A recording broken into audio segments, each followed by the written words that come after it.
Hi, this is Chico Resch. You are listening to the Let's Go Devils podcast on the Primetime Radio Network. Happy Devils Thursday. This is Game Day Live, coming to you live from the Primetime Radio studios in Chicago, Illinois, where Vinnie Parise is. Yes, that Vinnie Parise of pucksandpitchforks.com. I'm at an undisclosed location somewhere in beautiful New Jersey, and American Whiskey, 51 Edison Place, across the street from Prudential Center, next to Championship Plaza. Streaming live on Facebook Live, YouTube Live, Twitter Live, and Twitch on the Let's Go Devils Network. Devils taking on the Philadelphia Flyers for Game 30 tonight, 7 p.m. Eastern. Puck drop. Vinnie, how are you, my friend? Lots to talk about today because there's going to be a lot of changes in the lineup tonight. Yeah, there certainly are, Sam. It's good to be here. I'm excited to be doing the Let's Go Devils podcast, Game Day Live, before the Devils take on the Philadelphia Flyers. It's going to be an outstanding game. Listen, the Devils are in a little bit of a skid, right? They've lost 3 in a row. They got 1 point against the New York Rangers. That was nice. Neither game was like bad where they got, killed or anything like that. That game against the Islanders was exciting at the end where Jack Hughes was absolutely unbelievable in the final couple minutes of the game. And then the New York Ranger game, they had the 3-1 lead. They blew it. Philip Hedl scored in overtime to give the Rangers the win. Then they came into that Dallas game really hoping to kind of avenge those 2 losses. They played a tough one against Dallas. They weren't all that good for most of the game, and it still ended up being a 2-1 game late. They got to stop giving up these goals in the final minutes of periods. I wrote it on pucksandpitchforks.com. I had the tweet this morning.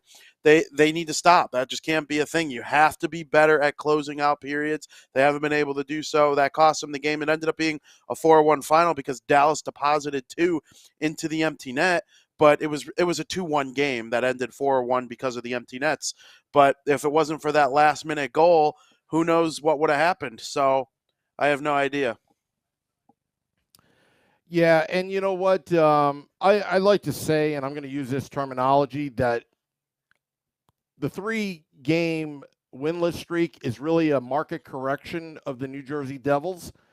When you take 37 out of 40 points, that's not sustainable. There's no way. It's almost impossible unless you are the best NHL team that the hockey gods have ever assembled, with a lot of luck, a lot of talent, and a lot of speed and youth and energy and just the perfect storm. It's going to happen, folks. And you see the panic for some Devils fans. That is what Nick Villano said on the State of the Fan address last night's podcast. He said that a lot of fans really wanted to complain, but they couldn't in November. They just couldn't because there was nothing to complain about. And even that one game against Toronto, they really couldn't complain about because they knew that the Devils got hosed. But now it's like, I've been pent up for so long, and the 3 games winless streak, I told you so. But the reality is it's a market correction. The team is back to reality, and they got to get back to some of the basics, finishing periods, finishing opponents. Look, if Jack Hughes buried that penalty shot instead of just, again, don't want to harp on him, but he kind of just, was getting a little too fancy with that for that penalty shot, and you could have buried the Rangers 4-1. But now we're talking a different story right now. Now you're talking about the Devils getting only a point and then losing the Dallas Stars, which, by the way, is a very good team. Yeah, the Dallas Stars, New York Rangers, and New York Islanders are all good teams. It's not like the Devils lost to the Coyotes or the Blackhawks or the Flyers, for that matter, like they did early in the season. I'm not even slightly worried. Like you said, the Devils have come kind of back down to earth a little bit. Every team in the NHL is going to come crashing down to earth. Boston has 1 regulation loss at home.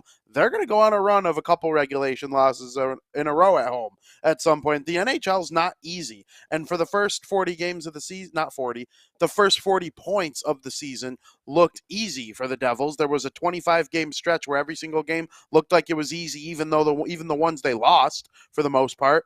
Now you're going to see what it's like to play against a couple really good teams. The Flyers, they stink. They have a bad record, but a John Tortorella coach team is going to come out playing hard every single game, and they're going to give you their all no matter what. They're going to be hard to play against. Finally, a Flyers game at home. The first two have been on, or no, I think they did play one at home or on the road. But, either way, you're going to play Florida on Saturday. Following that, you got two with the Bruins coming up at the end of December. Nothing's easy in the NHL. You're not going to win every single game. You're not going to win every game a week. It's not easy. So you make some changes to the lineup. You move forward. Hopefully they're able to end that little bit of a skid here against the Flyers tonight. If they beat the Flyers tonight, all will be well. There will be panic in the streets if they lose this game to Philly. I don't know if I really buy into it yet. I saw people trash talking Lindy Ruff again after their last game. I just don't understand it at all. Believe it. They gotta figure out the final minute of periods. Once that gets taken care of, things are gonna get back to normal, I think, for the Devils. They are still a very good team, but seriously, let's not overreact, guys. Come on. Yeah, you know what? And there are fans out there that just like to complain. Some people just like to complain. That's just their nature. And there's, again, I don't know why. I'm not that type of person. I know you're not, Vinny. You're a very positive person, forward-thinking person. But some people just like to complain. Me, I like to be optimistic, positive. But I just can't believe that, some of the stuff that you read. And then again, it's not, at the same time, hey, Peyton, how are you? I wish I was there at American Whiskey. I swear to you, it's, right now I'm just stuck in an undisclosed location trying to get this podcast off the ground. And just remember, tip your bartenders at American Whiskey. They are the best. You got Aaron and Peyton and, the rest of the crew that always there. And Mariah, Frank the Tank, Cheech, Casey, all the rest at American Whiskey. Thank you. But anyway, hey, you know what? This is pretty cool, though. We always get a live look in at what's going on. And you know what? For all the pundits that, criticize the Devils, again, stupid clickbait articles about attendance. Like, have you noticed that American Whiskey is always packed before game days? Yeah, American Whiskey's unreal. The people love going there. You grab a quick drink before you go in the game. There's no doubt this Devils fan base, in terms of like the overall numbers, it might not be an original 16, but it's a loud, it's a rambunctious, it's a tight-knit fan base. So, yeah, I don't pay any attention to that. Yeah. And you shouldn't. And we're looking at the Facebook Live. Steve Tarter's already putting in his predictions. Like, people love to put in their predictions. They want to be right. They want to be the first to be right when it comes to that stuff. I find that absolutely hilarious. Looking in the YouTube Live as well, we've got a lot of people tuning in. Ramona, it was her birthday yesterday. Blue City Empire Sports. Joseph Lenham, looks like Kevin Smith sitting at the bar in the hat, LOL. Is Kevin Smith? You know what? It does look like Kevin Smith. Is that Kevin Smith at the bar? A little bit. Yeah. Sometimes we have Huge Johnny Devils Sack fan. at the bar, and now we have Kevin Smith. Anyway, all right, let's get back to the game, Vinny. We were talking during pre-show meeting that the lines are going to be the line combinations. Tell me more about that. Yeah, so it's not going to be the line combinations that we've seen in the last couple weeks, especially the last couple games where they weren't able to get the 2 points. You got Tatar and Zetterlund up on the top line with Nico Hischier. I don't think that's much of a change. That's going to be something. I mean, Zetterlund being up there full time, we'll see if that sticks, but it's going to be interesting to see how that goes out. Any line with Nico Hischier is a top line in the NHL, in my opinion. But you got Sharon Govich and Bratt moving on to the second line with Jack Hughes.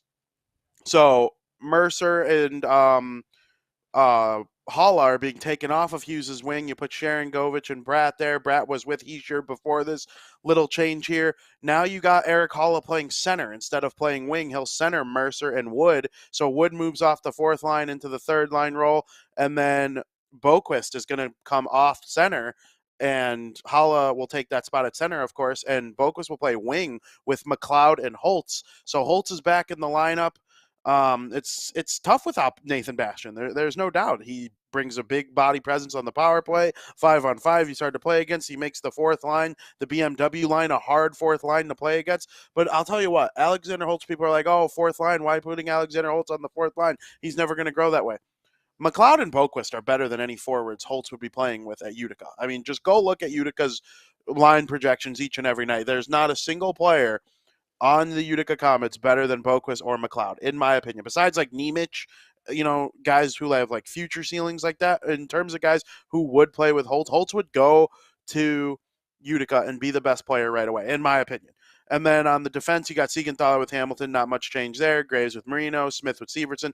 Ball comes out. So the defense pairs basically stay the same, except for Smith rotates in for Ball. I'm not really sure what Ball's got to do to stick in a lineup for more than one game. I thought he's played really well the couple games he's been in, but Smith, it's not like Smith's been playing bad either. If he could kind of like cut down the penalties a little bit, I think that's something that could help his game a lot. But Vanacek and Net, Schmid backing him up. Biggest takeaway from this, Sharon Govich up with Hughes and Bratt, and Bratt's coming off Nico's wing. We'll see what Tatar and Zetterlund are able to do as a winger duo with Heischer. But whoever plays with Hughes is they're the two luckiest wingers on the team because he helps generate offense for basically everyone he plays with. I'm excited to see Mercer play with Halla and Wood.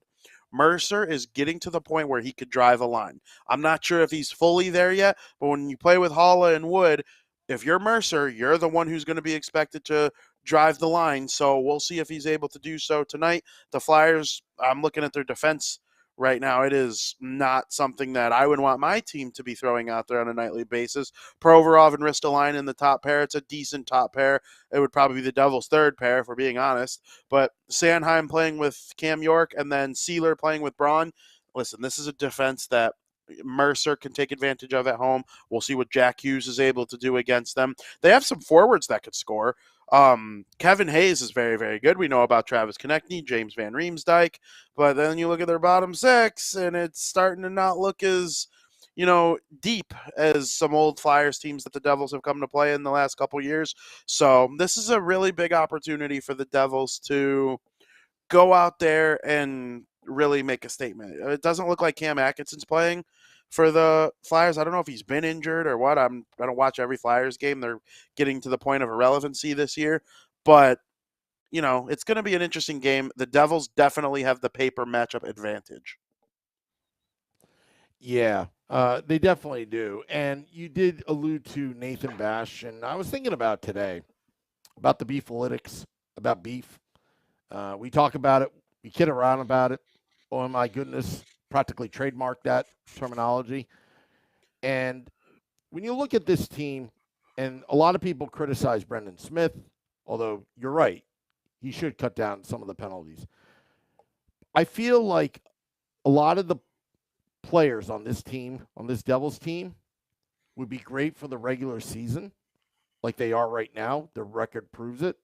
But when it comes playoff time, you wonder how the undersized players will handle the playoff brutality of the Stanley Cup playoffs. And you need players like Brendan Smith. That's why, like in the trade deadline a few years ago, they acquired Patrick Maroon because it was a big guy. Nathan Bastian goes down. You see kind of the difference. It kind of changes the team dynamics a little bit. And then you look at somebody like John Marino. Look, I love John Marino. But, in Pittsburgh, the knock on him was the playoffs and not being big enough in front of the net, clearing out that crease. Now, granted, the Devils have a lot of beef on the blue line with Dougie Hamilton, Ryan Graves, Kevin Ball. If you want to put Siegenthaler, I consider him a tough player in the trenches in front of the goaltender. So it's something to think about. And again, there are some players that just perform well in the playoffs. And a lot of them have a lot of beef. Like in years past, Claude Lemieux. Okay, Claude Lemieux wasn't the biggest player, but he was definitely tough up front. He was very tough up front. So, again, right now, Brendan Smith may not be the sexiest guy on the team, with the analytics and all that. And Shayna Goldman even alluded to John Marino, passing the eye test, but in terms of analytics, not there. But again, this is why you play 82 games. This is why you teams win Stanley Cups, not individuals.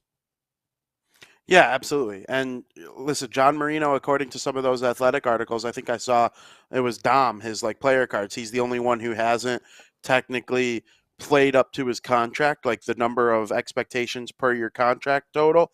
And then you watch the games, and John Marino appears to be one of the better defensemen playing so far this season. So it doesn't really always make sense. The analytics are good; they're bad. He makes big plays, there are though. times.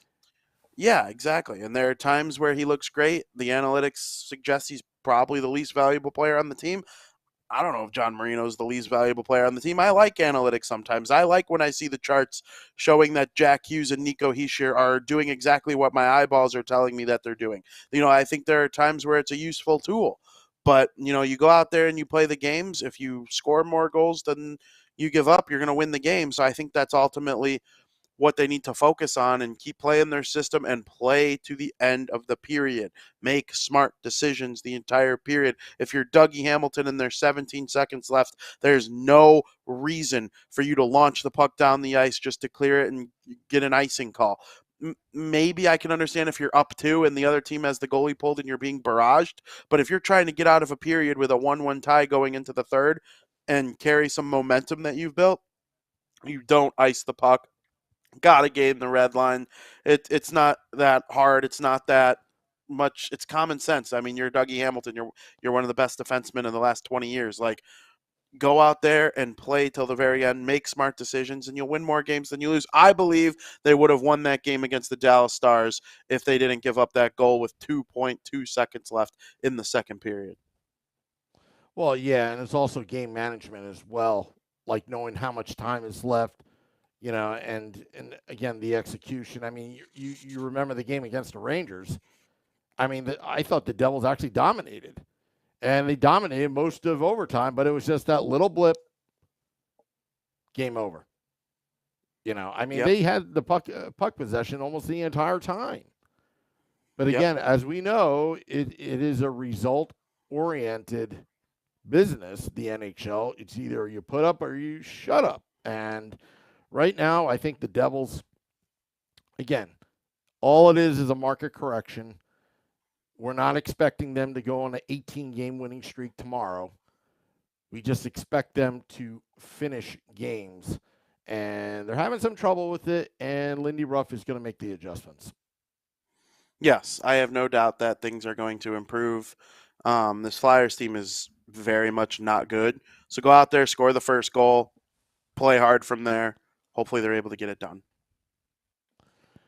Yeah, so, all right, Vinny, predictions. Brought to you by betstamp.app. Predictions. Go to betstamp.app to make your sports bet and get the best payout out of your favorite sports books out there. All right, Vinny, what are your picks? I went to betstamp.app, found that the Devils were way too favored. They were like minus 280 on all the books. DraftKings, PointsBet, FanDuel, Barstool Sports. They were all having the Devils as way too big of a favorite. Not worth my money.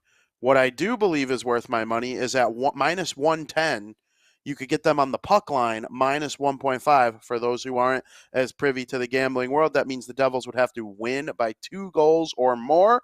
I have them on the puck line, minus 1.5 at minus 110, and I have them beating the Philadelphia Flyers by a final score of 5-2. And that all came via the DraftKings Sportsbook that I found using the BetStamp app. Wow. Okay, well, I'm not as brave as you. I know you wanted the better odds and all that kind of stuff. I'm saying I think it's going to be a close game. I think it's going to be 3-2 Devils win. DraftKings minus 280. I'm taking the safe bet. Low risk, low reward type. I don't want to be broke before Christmas. Steve Tardis says 3-1 Devils. Joseph Lenham says 4-1 Devils. Brendan says 4-2 Devils. Dennis says 7-2 NJD. Wow. Those are predictions. Yeah, those are some good ones. Yeah. And, I think we're all in favor. I think the 3-game winless streak will end tonight. It should. But, look, the people that are crying, whining, all that kind of stuff, just remember one thing. The Devils are still in first place. They're still in first place. This is why you pad these games early so you have a cushion so you can grow. And look, it's not like they go out and purposely lose games. But they're at a point right now where, okay, a mini slump, get back on track. Let's see how the team reacts. Absolutely. And I believe if they win tonight, 1, 2, 3. If they win tonight, we're almost a lock to be in first place on Christmas Day. I think they might need 2 more wins. Not good at math, and I'm not going to do it here on air. But you get 2 more wins before Christmas, you'll be at Christmas in first place. That's important. Although being in first place, yeah, it's fun. Listen, I love being in first place. But you are 10 points clear of a playoffs berth, which is really the most important thing for this New Jersey Devils team. Pittsburgh's going to keep winning. Carolina's going to keep winning. All of a sudden, Washington's a threat again. The New York Rangers and the New York Islanders are both good. So, listen, they play in a hard division. You've gotten a lot of points in the bank early in the season. Go play well, make the playoffs. It's not about being in first place. There's plenty of years to come. Jack Hughes is on pace for 100 points at 21. What's he going to be like when he's 27? We'll worry about first place later. Let's make the playoffs, gain some experience, have a really good year, starting with a win against the Flyers tonight. Yeah, absolutely. Want to thank all those tuning in. Facebook Live, YouTube Live, Twitter Live, Twitch, American Whiskey. We love American Whiskey. And, so enjoy the game, everybody. And we'll be back for Devils After Dark after the game. Scotty, a Sirius XM, Liquid Metal, and I will recap the game that was. Drive safe, everybody. It is icy out there. Till next time, let's go Devils.